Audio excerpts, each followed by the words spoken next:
We will finish up chapter 14 today, and depending on how much time is left over, because there's not a lot left, we will look at the very first part of chapter 15.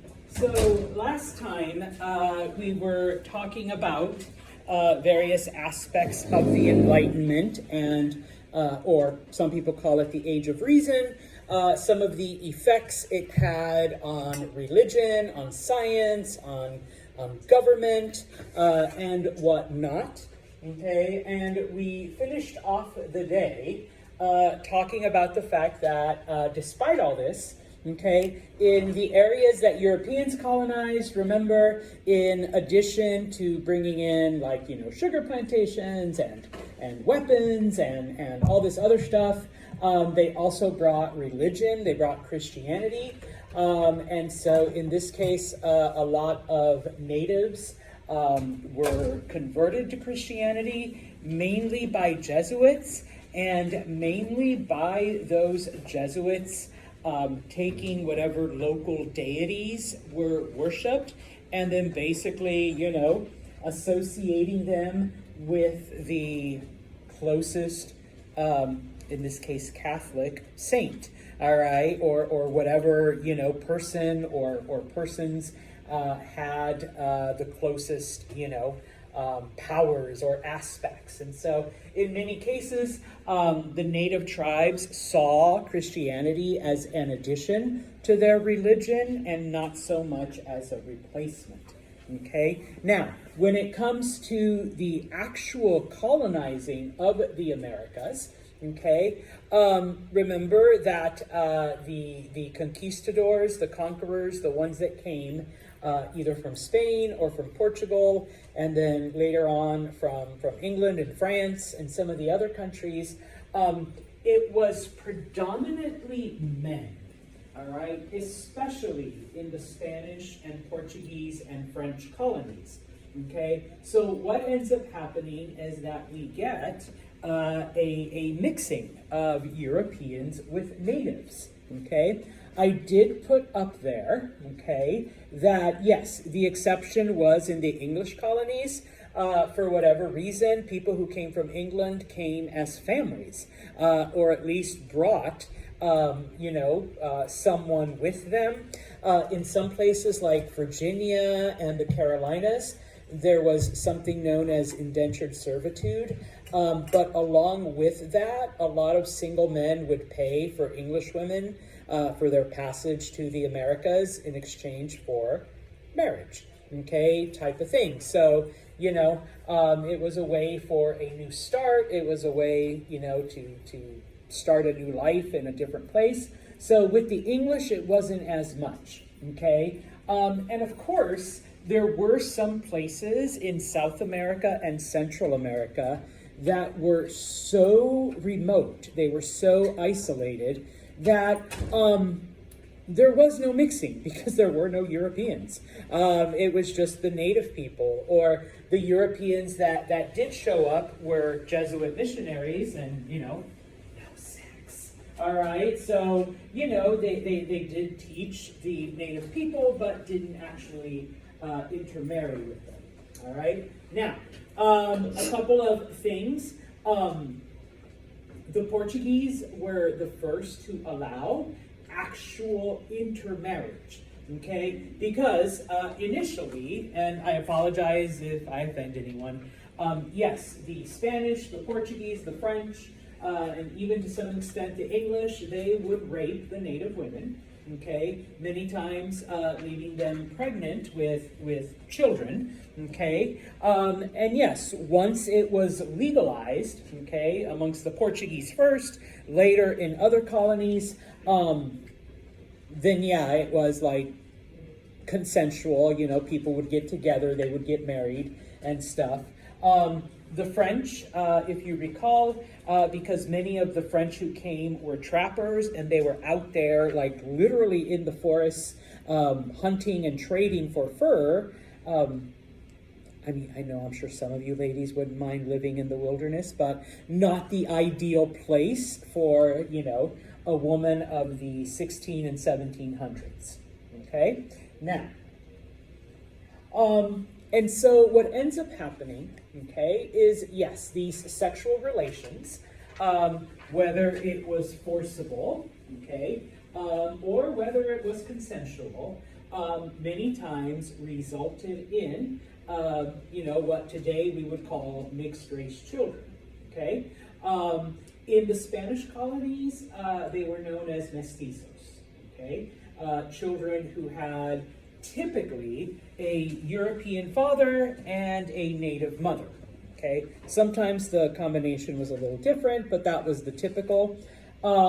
In the French colonies, they were known as métis, all right, which, also means mixed, okay? Once again, French fathers and native mothers, okay? And it happened often enough, once again, whether it was forcible or whether they were couples, so that eventually, they'd have 2, 3, 4 children, and pretty soon there were a lot more people, okay, that were of mixed heritage than there were of, either European heritage. Kiara. With the women that were there, was it seen to be more taboo for them to go Native men? Yes, okay, because they were seen as inferior.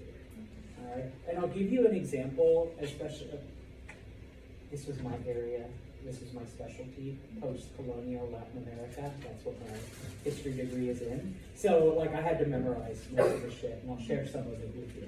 I can't give it all because it's a world history class, not an American history class. So. But this is the area that I study. But yeah, if a European woman mixed with a native man, it was seen as lesser because the native man was seen as less than a European man, as opposed to the other way around. Now, obviously, there were mixing between European men and African women, okay? And we see this in all the colonies eventually, even in the North American colonies, but obviously because the slaves, the African women, were considered property, it was definitely, rape type of thing, all right? And so over time, okay, we begin to see then this creation of a new identity where you are not only having that European influence, but now you have that native influence, and then to a lesser degree, that influence from the African slaves. And they all begin to mix into something different, into something new, all right? That's more than just, one of these little things, all right? Now, okay, and this goes to Kiara's, and yeah, when it came to Spanish America, okay, and this was mostly there. I mean, the Portuguese had it, but they eventually said, pardon my Portuguese, fuck it, we're just gonna all be everyone is Brazilian, type of thing. And in the North American colonies, in the English colonies, it didn't happen as much. So it didn't result this way. But in the Spanish colonies, because there was a lot of European mixing with native, and I'll put myself out there, that's why Santos is a nice shade of mocha, on a latte here. Yes, because, they're, and trust me, I have cousins that, I don't know Jeter, they have light skin like Jeter, but dark hair like he does, okay, or maybe like Liz, light skin but dark hair. And if you watch Mexican soap operas and stuff, none of them look like me, okay, they look a lot, they kind of look like Angie here, all right, because, that's the more European blood. Okay, and no offense, Alicia, the first time I saw someone who looked like Alicia, blonde, blue-eyed, speaking better Spanish than me, I was like, what the fuck, the world has turned upside down. And it was like, no, because they're the ones that had more European blood than native blood. So there's all kinds of mixing happening, okay, in the Spanish Americas. And because of this, all right, I'll throw my own people under the bus, but they were pretty racist. And so they begin to develop a hierarchy, a system, okay? At the very top, and you don't need to know these if you want to, maybe you should. The peninsulares, which literally just means the peninsular ones, these were Europeans born in Europe. Okay? So Spanish and Portuguese that came from Spain or came from Portugal to the Americas. Okay? They were at the top. Below them, in English, it's Creoles. In Espanol or Portuguese, Criollos. All right? These were still European blood, okay? Fair skin, sometimes blonde hair, sometimes brown hair. But the only difference is that they were born in the Americas, okay? That was the only difference between them and the Peninsulares. And for whatever reason, the Spanish felt that being born in America made you just a little bit less, a little bit more defective. So settlers, I feel like, go back to Europe to have a baby and then come back. Yeah, because they didn't want their child to have that lower status. Okay, even though like physically there was no difference, mom from Spain, dad from Spain, boom. No, you just happened to have been born in Cuba because that's where that's where the boat was, when you happened to pop out. And so yeah, mom would like, hey, I need to get back to Spain so that my child has a slightly higher status as opposed to lower. Was there like a difference in like rights, or was it just the way that they were treated? Just the way that they were treated, and in this case, if you were a criollo, there were certain government positions that you could not have. You weren't trusted because you were born in America, as opposed to being born in Europe. So you were able to handle more responsibility. So yeah, there were certain rights issues, but in this case, and like literally, that was the only difference, is where you were born. Okay, so it's kind of like, hey, Santos is like a much better history professor because he was born in California, versus Professor Angelina here. She was born in New York. Were you born in New York? Okay, yeah. So sorry, Cali, West Coast, way better. Okay, so that's the only reason. Okay, now below them were the mestizos. And this is where, literally the majority of the population was. Once again, remember, what does mestizo mean? Yeah, we'll go with mixed. Okay, it's not offensive in this class. All right, so, yes, thank you. So native and European, so mixed, okay? Now, just FYI, there were 17 different categories under the mixed, okay? Because once again, European father, native mother was at the top.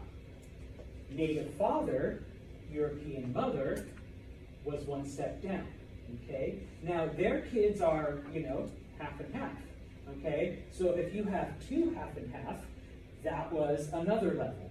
But what if this half European, half native marries a full native woman? Oh, that's another category. Okay, oh wait, but what if it's a full native man marrying a half native, half European woman? Well, that's another category. Seriously, there were 17 different combinations that the Spanish, I had to memorize all of that shit for one of my exams. I'm not going to make you do that. You just have to remember mestizo, all right? But the 17 levels underneath that, and the Spanish took into account pretty much everything, and everyone was placed in a hierarchy. Who had more rights than I'm not ignoring this. Go. How long did that last? Up until they declared their independence from Spain, and even then, even though it wasn't still written down, From 1492 to yeah, and even though it wasn't written down, socially it was still practiced. And one of the things that I'll tell people is that it may not be racism in South America, but it's colorism. Where, and once again, no offense, Alicia would be seen as a little bit better because you're blonde, blue-eyed, really fair skin, okay? Whereas Paris, she's blonde and she's light-skinned, but you're a little bit darker, okay, than Alicia, all right? And then Santos, I'm brown, okay? So yeah, I would be at the bottom of that social status. And like I said, it's not written out like it was, but they literally had a book with pictures to show you the possible combinations and everything that But yeah, okay, you can still feel it. And that's why I tell people, watch the Spanish channel, okay? Well, you know, if you don't understand it, that's fine. Watch the telenovelas. They don't look like me, all right, the actors.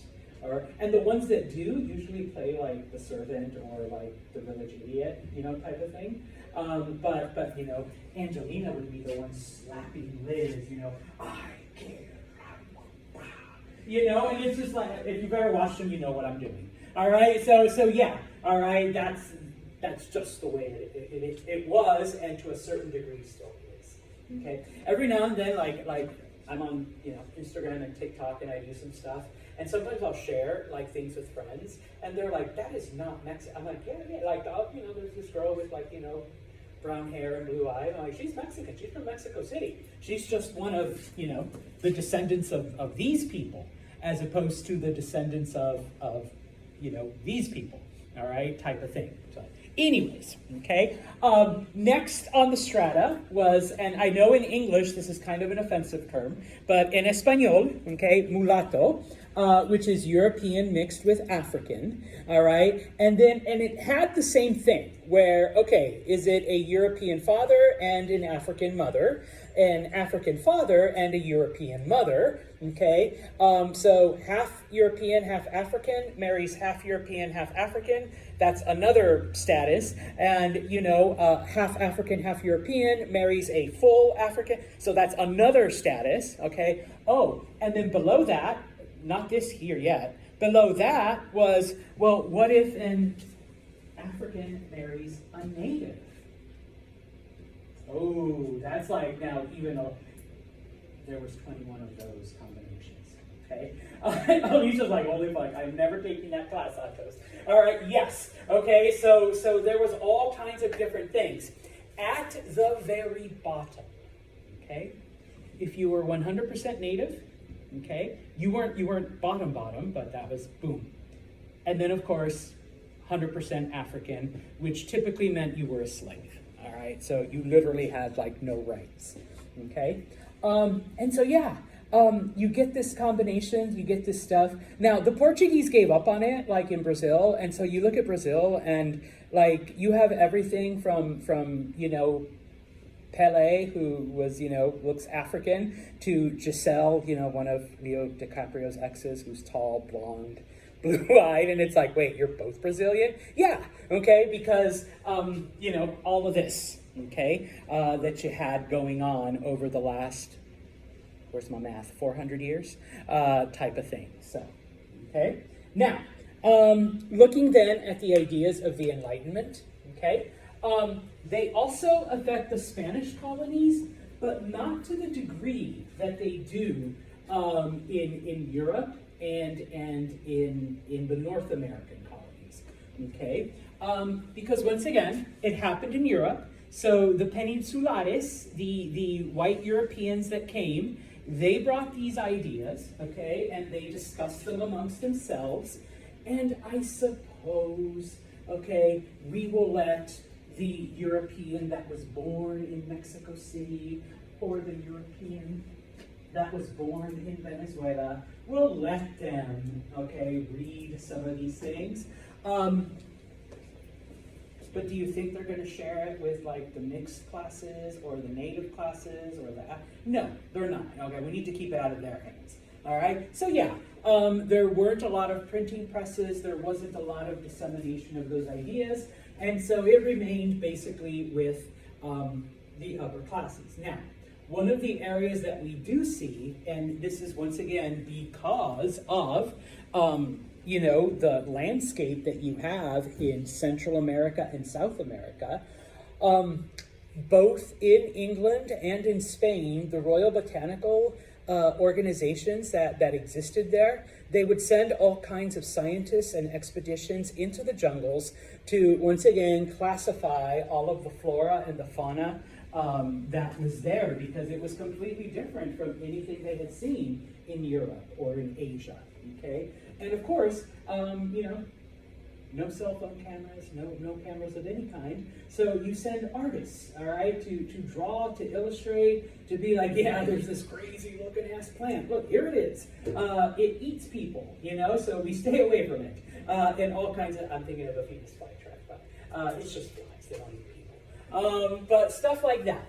okay? Now, one of the things, though, is that both English and Spanish and French scientists begin to realize that there are certain values to these plants, and they begin to perform various experiments. And so just one of the experiments, and this is in your textbook, I believe, all right? There is a plant in South America, the chinchona plant, okay? The native peoples in South America use it to battle malaria, okay? Let's back up first. Does anyone know what malaria is or where it comes from? Mosquitoes. You get bitten by a mosquito. If the mosquito is infected with malaria, you catch it. You don't eat, you vomit, fever, sweats, all right? And if you survive it, yay. All right. When I went, I spent a semester abroad in Vietnam. That was one of the things they warned me about was malaria. They gave me preventative pills, which made me sicker than the malaria would have, but I never caught malaria. But I was, pretty sick. I knew a guy I've known a few people who have done like missions trips, like religious missions trips to parts of Africa. One guy was like, I caught malaria twice. I was only there like 8 months. I'm like, how do you catch malaria twice in 8 months? He's like, just let a mosquito bite you. And boom, and he's like, yeah, I lost 25 pounds and like the whole, no, because you can't eat, you vomit, all right, so yes, you lose all kinds of weight and stuff. Yeah, well, anyways, the natives would chew the bark and it would help them, recover from malaria. And so basically, these European scientists are like, okay, these people are like using this plant to cure themselves of this dead, because it can kill you, all right? And so they begin to grow it, and turns out that it produced something called quinine, okay? Quinine is the most common cure, or the most common thing that you can take for malaria, okay? And so they were able to turn it into a medicine. And so from then on, Europeans then can go into tropical areas. As long as you take your quinine, you're good, you have a defense. First, So malaria originated in South America? Any tropical area. So yes, you see it in South America, you see it in the Caribbean, you see it in Africa, you see it in Southeast Asia. Anywhere where there's mosquitoes. You could even see it here, like in the summertime, if the mosquitoes get infected. You said they turn it into medicine. Maybe they do like oil and water or something? Yeah, they extract the stuff, and yeah. Quinine is kind of a liquidy thing. One of the side effects of quinine is schizophrenia, so you kind of have to be careful with how much you take. But, and here, I'm not an alcoholic, I promise, but when the British government was able to discover this, they would give quinine to their soldiers that were being stationed like in India and Africa, different places, okay? Now, it tastes disgusting. So what they would do is they would put it in their tonic water, all right, so that they could drink it that way, but the soldiers still like refused to do it. So guess what they added to the water, to the tonic? Gin. And that's the origin of a gin and tonic. Go buy tonic water, any kind. I prefer Polar, but you can do whatever. And it literally says with X% quinine. They still put quinine in it. That's what gives the tonic that's actually what gives a gin and tonic its taste. I love gin and tonics. It's the quinine in the tonic. Now, it's kept to a really low amount, so don't worry, you're not gonna like go crazy and like 50, I mean you might, but it won't be because of that, because they keep it at such a low level. But it's just put in there for the flavor, because that's what became the motivation. Okay, yeah, a British soldier won't take his medicine, mix it with some gin, all right, and some tonic water, and here you go. Then they drink it, and they're protected. I was just going to ask something. Tonic water can No, it's not in that same amount, okay? And actually, what they gave me, they didn't give me quinine because my doctor was like, no, one of the side effects is that. They gave me something called doxycycline, which is an antibiotic, but they gave it to me in such a huge amount. The thinking is, if you have this antibiotic floating in your system in such great quantities, that when the mosquito bites you, it'll kill it right away. But that made me sick from so much antibiotic in my body than if I had caught malaria. And even my pharmacist, when he's like, your doctor prescribed an unusually high dose, so you're either going to a tropical area or I don't think you have, for some reason they prescribe it for people with really bad acne. And he's like, you're old, so you don't have acne. I'm like, thanks. I'm like, no, I'm going to a tropical area. And he's like, okay. But yeah, so. Was it did they know about schizophrenia at this point, or were soldiers just No. too general? Yeah, they didn't know. Oh, okay, so back then, in order to make hats, because everybody wore a hat, okay? And there were people who made hats, okay? They would, once they finished the whole thing, they would line it with mercury to make it water repellent. Y'all know what mercury does, right? No? It literally eats away at your brain cells, all right? So the expression, and if you've ever seen Alice in Wonderland, the Mad Hatter, or Mad as a Hatter, it's because after making hats for so many years and you've absorbed mercury through your fingers into your system, you've lost all the brain cells. So yeah, you're like schizo, you're nuts, you're whatever, you had tremors, they didn't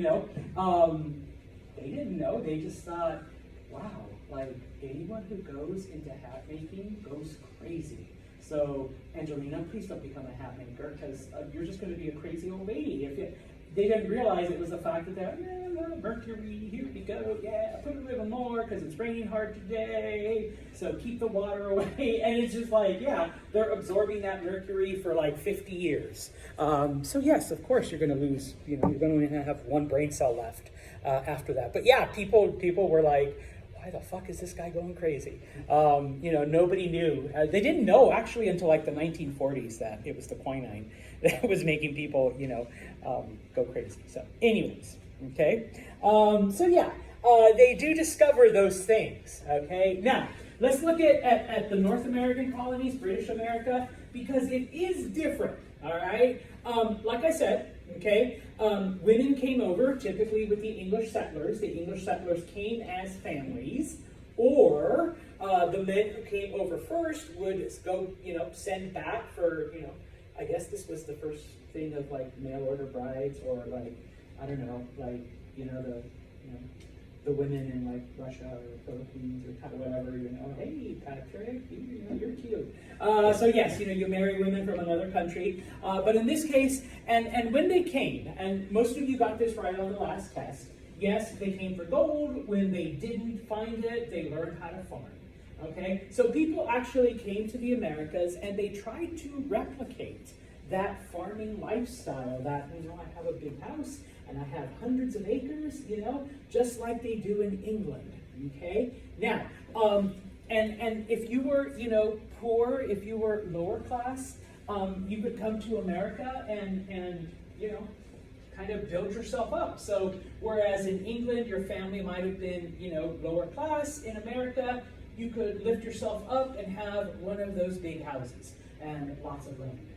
Did they not send people who to America? Yes, Georgia, specifically. Georgia was started as a penal colony. For some of the other areas, and of course Australia, but some of the other areas, all right, it was people coming over for the most part willingly. But yeah, all right. The reason why Georgia, because Florida was underneath it, and well, Florida's Florida, but at the time, who was in Florida? The Spanish.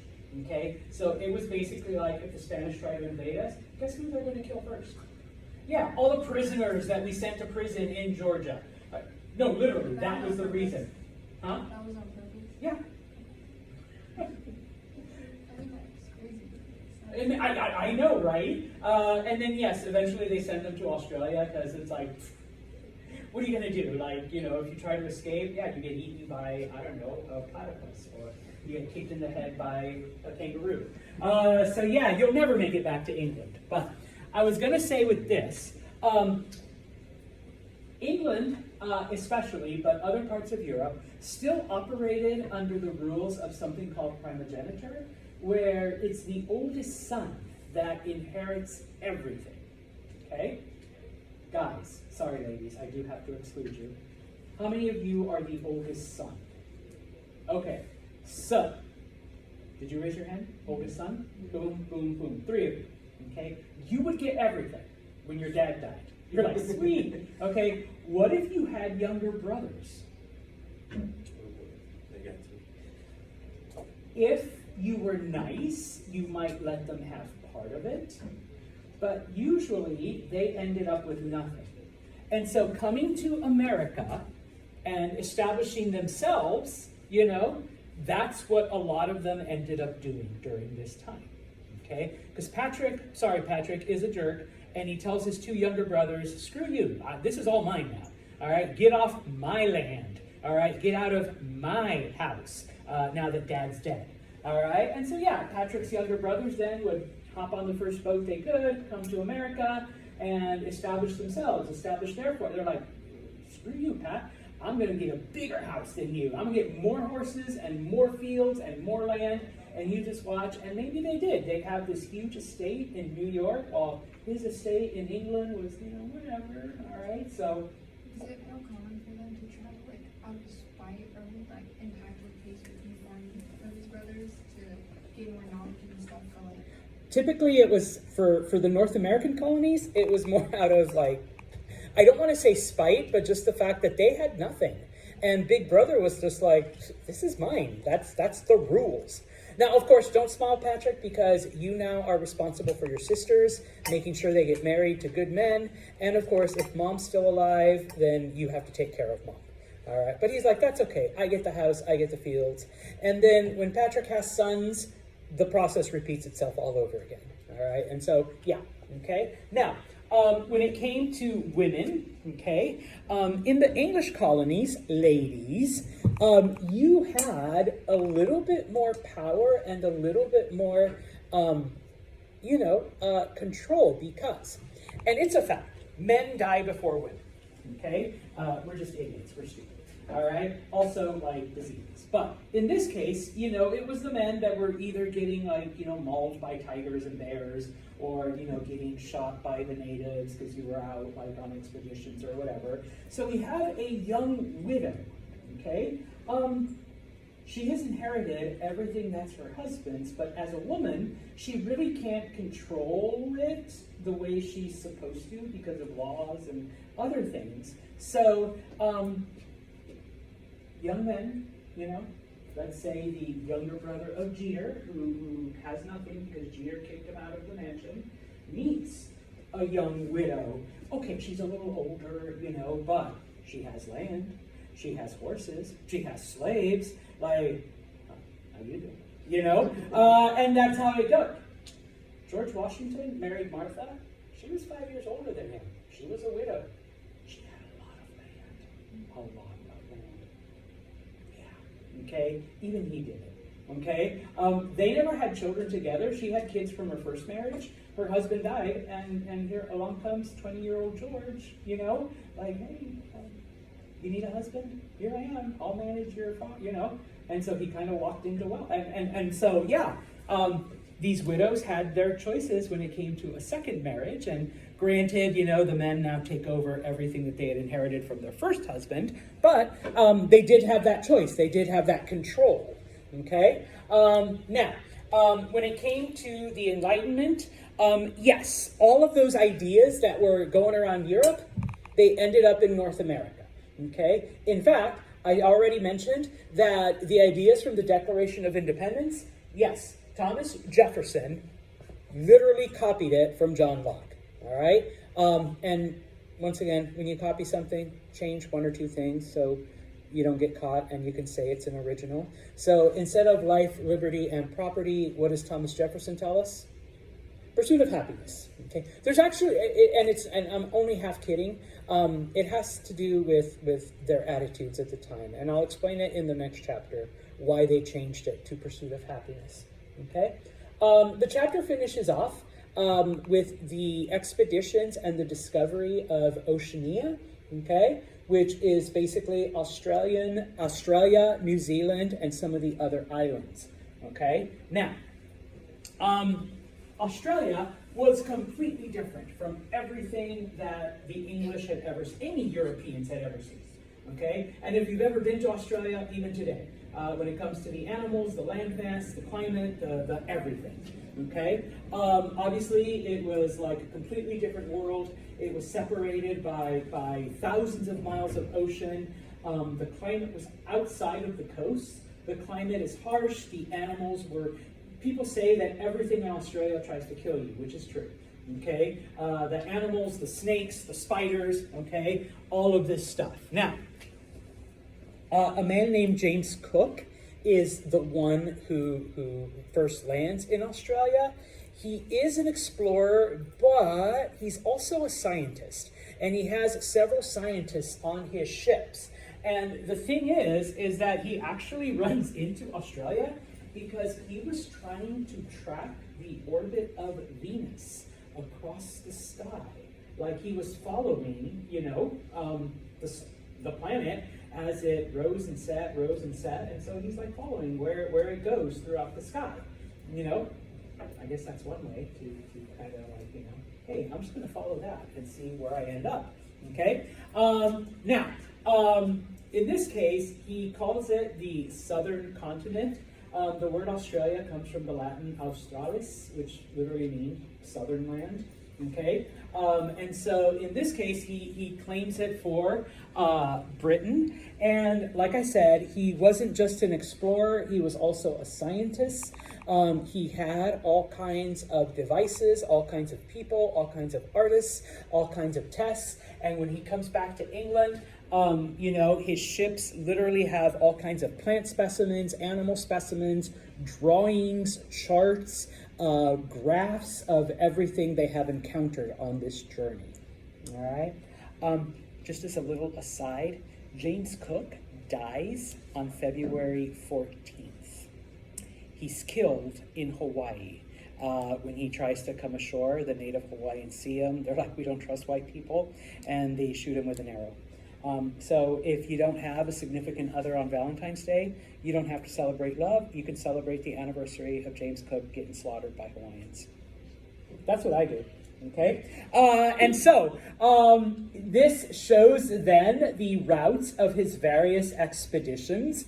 Okay? Yeah. You're just following Venus, okay? So you have an entire ocean, all right, to explore. And these are different voyages that he took. Obviously, his last one ended right there. After that, his ships continued, and they eventually make it back to England, and they're like, oh yeah, by the way, we lost him in Hawaii, type of thing, okay? Now, when it came to Australia, last slide. When it came to Australia, okay, originally the British tried to do the same thing that had been done in the Americas. Let's find treasure, okay? Oh, gee, there's all kinds of native people here. Let's do what the Spanish did. It worked for them. The only problem is that the Aborigines in Australia and New Zealand, specifically in Australia, number one, they also did not have immunity to European diseases, all right? So a lot of them died because of that. Or they just went farther into Australia, which is, like I said, outside of the coasts. It's nothing but desert, and it's harsh desert. And the Europeans had no clue what they were doing, but the natives did. And so they just got lost and disappeared, okay? And so in this case, Cook and the men that came after him, they brought different European plants and European animals because they wanted to recreate farms and ranches and whatnot. And it actually destroys a lot of the native stuff that is in Australia. Okay? Now, I'm a cat person, and so not so much Australia, because it does happen there, but in other islands around this area, when Cook introduced cats to some of these islands, it completely decimated certain animal populations. They went extinct because they had never encountered common house cats before. And I mean, say what you will, cats are excellent hunters, and they will eat just about anything that they can catch. All right, and so in a lot of places, Australia and some of the other islands, species went extinct because the cat populations just, boom, took care of everything. All right, and so what ends up happening, okay, let me back up. The colonies are unsuccessful, okay? Nobody wants to go to, it is far. Nobody wants to go there. The climate is harsh. The natives are like, angry, and they're always attacking. European plants won't grow. Animals are dying out. I mean, what the hell is this animal that looks like a duck but swims like a porcupine? I don't know. Or a giant mouse with a pouch in its belly that kicks you and punches you. All right, they had no idea what the hell. I mean, someone says that's where God put all the leftover, crap that he couldn't fit anywhere else, like in Australia. All right, and so in 1788, going back to Kiara's previous comment, the British military actually takes over Australia and turns it into a penal colony. Okay? 1,000 prisoners were the first group that were put there. Okay? Basically, if you were convicted of a crime in England, you could either take whatever punishment they were going to give you, like 20 lashes or death or whatever. Okay? Or, Kiara, you can go to Australia. All right? Take your pick. And you're like, fuck that shit, Australia. Okay? And the thinking was, number one, if you were like a really bad criminal, you will never make it back to England. All right? Sending you to Australia. All right? And number two, okay, let's say we want to give Kiara the death sentence.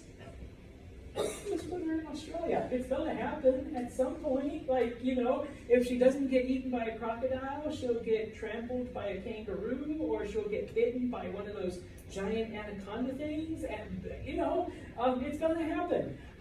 Now, of course, they survive, or at least most of the prisoners survive. All right? And England keeps sending more and more prisoners there. Eventually, they start sending, not the hardened criminals, but during this time, there was what was called debtors' prisons, where if you owed money, you could literally just be thrown in jail for whatever. And so a lot of times, it's like, okay, Maya, you can't pay off your credit card. We can either throw you in jail or Australia. It should be like Australia. And so, I'd rather take my chances with, a Tasmanian devil than with, or a platypus than having to, pay off my credit cards. So, you're in Australia, okay? By 1860, so literally in about 100 years, there's over 1 million settlers in these areas.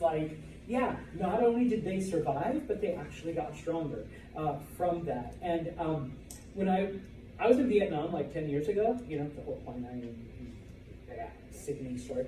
But I met this girl from Melbourne, from Australia, and we were talking because my senior thesis was on a group of Australian military that participated in World War I, but that's not important. So we were talking. We were I'm like, you're the first person I've met that I've never had to explain what all this is. She's like, yeah, it's like a national holiday in Australia. But as we were talking, she was telling me a lot of different things, and one of the things is that one of the points of pride is if you can claim your ancestry to these original prisoners. Your family came in the 1880s. My dad was convicted of murder and was sent to Australia. And it's like, whoa, okay, man, that's badass. It's like, yeah, that's right. My great-great-great-grandfather put in chains, dumped off in Australia, he survived.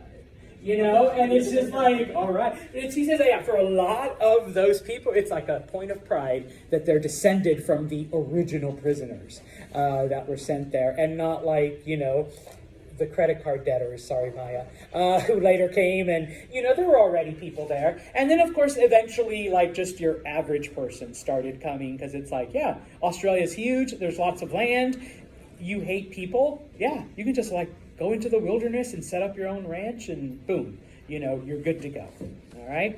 We will start the next chapter on whatever day that is.